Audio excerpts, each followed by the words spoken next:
अस्सलाम वालेकुम नाज़रीन, उर्दू वायरल से मैं यासिर शमून खान आपकी खिदमत में इस वक्त लिबर्टी चौक में हाज़िर हूँ।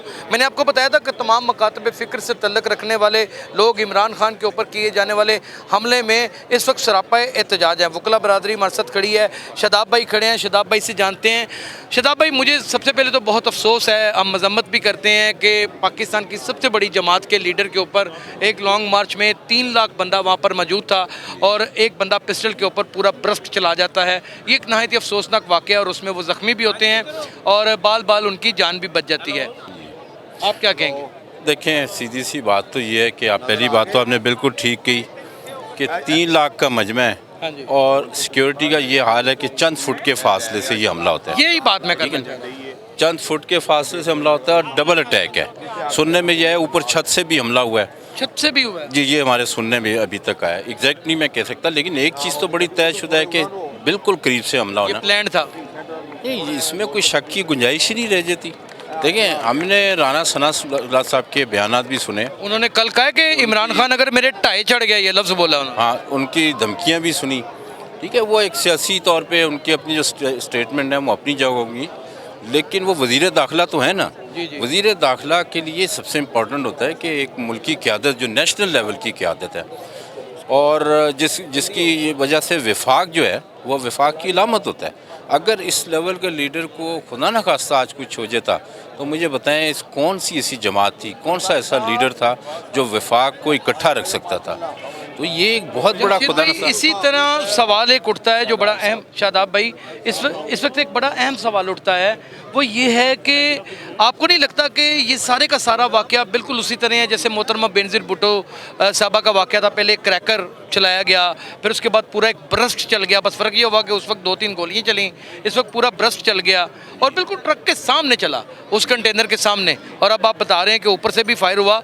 क्या जो अपनी पाकिस्तान तहरीक इंसाफ की सिक्योरिटी थी, क्या उसका लैप नहीं आप देख रहे ताकि आने वाले वक्त में मज़ीद किसी हादसे से बच सके? देखिए, जो पाकिस्तान तहरीक इंसाफ की जो सिक्योरिटी है जो हमने देखी है वहाँ खान साहब की, वो इस लिहाज से तो सफिशेंट है कि अब उन्होंने देखे वहाँ 3 लाख लोग तो कम से कम उनके साथ चलते हैं। देखें उसके अलावा ये जो खान साहब की सिक्योरिटी थी उसको तो आप कह सकते हैं बॉडी गार्ड हैं कि कोई करीब नहीं आ सकता और फौरी तौर पे अगर एक कोई एक्शन होता है तो उसको वो एंटिसिपेट कर सके। लेकिन जो साजिश छुपा के हो सकती है वो तो देखें हमारे सिक्योरिटी इदारों का काम है ना। उनकी ये लैप्सिस वहाँ से आ रहे हैं, जो सिक्योरिटी इदारे उनको देखना चाहिए और ख़ास तौर पे राना सनाउल्लाह साहब को देखना चाहिए। तमाम इदारे उनके नीचे हैं।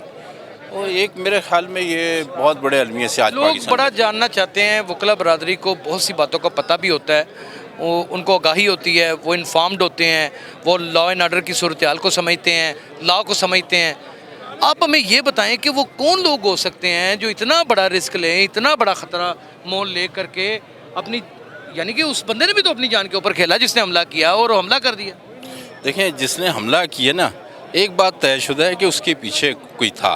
अच्छा, उसके पीछे कोई? हाँ, ये कोई खुद नहीं है, ये स्पॉन्टेनियस नहीं है, उसका ज़ाती रिएक्शन नहीं है, ना उसकी कोई ज़ाती दुश्मनी, ज़ाती गुस्सा या ज़ाती पॉलिटिकल मुखालफत।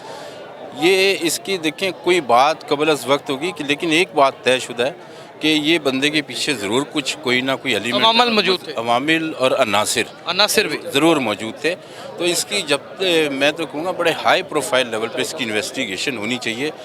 अच्छा, ये बार बार जुडिशल कमीशन का आप सवाल भी आपने कहा ना, हम वकीलों ने हमने ये चीज़ तो देखनी होती है कि 3 लाख या 50,000 या 1 लाख के मजमे में इतना पॉपुलर एक सेशन हो रहा है, एक प्रोसेशन हो रहा है, उसमें कोई सोच भी नहीं सकता कि कोई ज़ाती अपनी मुखालफत इस तरह उतार दे। नहीं, वो तो हर सवाल ही नहीं उठता। वो सवाल ही नहीं उठता, बल्कि बंदा बड़ा केयरफुल होता है वहाँ पे, आम आदमी खड़ा। हाँ। तो ये इसकी मेरे ख्याल में हाई आप क्या कहेंगे सर? सर, जिस तरह हमारे जो शादाब जाफरी साहब हैं और आल पाकिस्तान फोकल पर्सन, इन्होंने जितनी बातें की हैं बिल्कुल ठीक हैं। ये जो इम्पोर्टेड हुकूमत का एजेंसियों के ज़रिए हमला करना और करवाना, ये मेरा ख्याल ये समझते हैं कि शायद ये लॉन्ग मार्च जो सा ये रुक जाएगा। ये लॉन्ग मार्च इंशाल्लाह ताला नहीं रुकेगा। हम इदारों का नाम लें, ये कबल वक्त नहीं हो जाएगा? नहीं, कबल उस वक्त की बात ये है कि देखें, ये एजेंसियों के बगैर ये नहीं हो सकता और ये जो कुछ भी करवाया है वो वज़ीर दाखिला राना सनाउल्लाह ने करवाया, क्योंकि जितनी भी एजेंसियाँ सब उसके अंडर में होती हैं। और विद कंसर्न ऑफ दी वज़ीर दाखिला राना सनाउल्लाह और इम्पोर्टेड। जी आप इस बात से नहीं, मैं इस पे भी कहता हूँ कि मैंने जैसे पहले ही कहा कि अनासिर को देखना होगा और अनासिर को उसके लिए एक हाई प्रोफाइल लेकिन इंक्वायरी आपकी इस बात पे एक बड़ा सवाल उठता है कि मैक्सिमम जुडिशल कमीशन, वो जुडिशल कमीशन में काम करने वाले कौन से इदारे होंगे? क्या वो खलाई मखलूक़ें होंगी, कोई अदालत से आ जाएगा, किसी और सियारे से आ जाएगा, यहीं के लोग होंगे ना? देखिए, तो वो हुकूमत ही तय करेगी ना, या वो अदालतें ही तय करेंगी? देखिए, सबसे पहले कमीशन कॉन्स्टिट्यूट होगा। अब कमीशन जो कॉन्स्टिट्यूट होगा उसमें तहरीक इंसाफ की भी तो इत्मीनान होगा ना। जब वो एक कमीशन कॉन्स्टिट्यूट हो जाता है फिर उसके ऊपर है वो किस किस को बुलाता है। सर, आपके फैसल वाडवा साहब ने लॉन्ग मार्च से एक दिन पहले इतनी ख़तरनाक किस्म की प्रेस कॉन्फ्रेंस कर दी और उनका लॉन्ग मार्च ख़राब करने के लिए बाकायदा हुकूमती ज़राओं को इस्तेमाल करके पीटीवी के ऊपर आके उन्होंने की। आपका अगर कोई बंदा बीच में शामिल भी होगा तो आपको वो किस तरह फेयर जुडिशल कमीशन नज़र आएगा? देखें, फैसल वाडा साहब के मुतल्लिक तो पार्टी ने ये कह दिया ना कि ये हमारा मौक़िफ़ है ही नहीं। फैसल वाडा के मौक़िफ़ को जो है पार्टी ने यकसर मुस्तरद कर दिया था।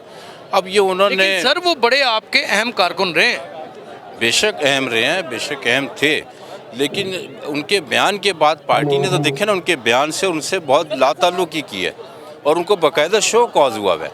वो आवाम को क्या कहना चाहेंगे पब्लिक? अगर उनका जो शो कॉज होना जो है ना इस बात की दलील है कि पार्टी ने उनके मौक़िफ़ को तस्लीम नहीं किया। जी, आप पार्टी के मेंबरान को, उनके कारकुनान को क्या कहना चाहेंगे? बड़ी सीधी सी बात, देखें 75 साल गुजर गए हमें, जिस तरह से भी गुजरे हैं, गुलामी में गुजरे, बगैर रूल ऑफ लॉ के गुजरे। आज पाकिस्तान के जो हालात है ना, एक ही मैं देखिए मेरी बड़ी लंबी प्रैक्टिस का टाइम गुजर गया। मैं समझ, अगर आप मुझसे पूछे ना क्या हल है, वो सिर्फ़ और सिर्फ एक चीज़ में है, सिर्फ एक चीज़, कानून की हुक्मरानी, यानी रूल ऑफ लॉ हो जाएगा, पूरा पाकिस्तान ठीक हो जाएगा। और इसकी वाज़ेह मिसाल है, देखिए इंग्लैंड, यूरोप जो है 12वीं सदी में वहाँ रूल ऑफ लॉ उन्होंने लगाया। 16वीं सदी में वो यूनिवर्सिटीज़ और पता नहीं इंडस्ट्री कितनी लगा चुके थे, कितनी इंडस्ट्री लगा चुके थे, इसमें कोई शुबा नहीं। ना, लेकिन पाकिस्तान में देखें हम 1947 के बाद आज़ाद हुए हैं। लेकिन सवाल ये है नाज़रीन, यहाँ पे जो सबके दिलों में मौजूद है कि रूल ऑफ लॉ कैसे कायम होगा, किस तरह इसके ऊपर इसकी बालादस्ती होगी। यही अवाम है, यही इदारे हैं, यही कॉन्स्टिट्यूशन है और यही अभी बड़ी अहम बात, सबसे अहम बात तो अभी ये हुई है कि रूल ऑफ लॉ आएगा कैसे। देखिए, आप सिर्फ लीडर उठा के देख लें, ये नहीं कि पाकिस्तान तहरीक इंसाफ के फॉलोअर्स, यहाँ जो आया है उसकी क्रेडिबिलिटी आप देख लें, ठीक है, आते हैं अपने मकासद के ऊपर काम करते हैं। उस वक्त रूल ऑफ लॉ बनेगा जब कोई क्रेडिबिलिटी वाला लीडर होगा, जो अपने ज़ाती मकसद के लिए निकलेगा, जो खुद बाहर निकलेगा और दलेर होगा। और वो देखें इमरान खान निकले में ना, ये तहरीक जो है ये डेफिनेटली इसको कह सकते हैं ये कामयाब होगी, सक्सेसफुल होगी 101%। मुझे इसमें कोई शक ही नहीं, मैं कहता हूँ कामयाब हो चुके हैं। वो मैं इसलिए कह रहा हूँ कि मैंने वकला तहरीक एक थी जहाँ पे वकला बहुत निकलते हैं उधर, इसमें मैंने देखा है कि ये वो तहरीक है इमरान खान की, ये जो मूवमेंट है, आप देखिए हर जगह वकील साथ हैं, हर जगह बहुत ज़्यादा तादाद, बहुत बड़ी तादाद। जी, तो क्योंकि हमारा तो एक ही, हम कहते हैं रूल ऑफ लॉ, कानून की, हम पार्टी नहीं देखते, हम स्लोगन देखते हैं। Tehreek Insaf rule of law की बात कर रही है, डे 1 से कर रही है, उसका स्लोगन ही है। लेकिन इस वक्त इमरान खान साहब जो बाहर निकल चुके हैं, लोगों को पता है, आप इतने लोग क्यों आते हैं उनके साथ, क्योंकि इत्मीनान है, लोगों को भरपूर यकीन है कि ये बंदा जो बात कह रहा है वो ठीक है, वाकई ये रूल ऑफ लॉ लेके आएगा। नाज़रीन, जिस माशरे में वकला हजरात और जिस माशरे में कसीर तादाद से वकला हजरात और डॉक्टर हजरात यानी कि हेल्थ डिपार्टमेंट और एजुकेशन डिपार्टमेंट जिस लीडर के साथ होता है, कामयाबी हमेशा उसके कदम चूमती है। ये तारीख ने हज़ारों बार साबित कर दिया है। आने वाला वक्त इस अवाम को किस नहज पे ले जाएगा, कौन सा फार्मूला नया लगेगा, किस फार्मूले के तहत इस मुल्क को चलाया जाएगा, इलेक्शन अनाउंस किए जाएंगे कि नहीं किए जाएंगे, क्या इसी तरह बड़े लीडरान के ऊपर हमले होते रहेंगे और आवाम खामोश रहेगी, या लोग खामोश रहेंगे, या इदारे कुछ नहीं करेंगे, ये अपने आप में एक सवालिया निशान है। ये कलम की तरह बरदार होता रहेगा और अपना सवाल उठाता रहेगा। तब तक के लिए इजाज़त दीजिए, अल्लाह हाफ़िज़।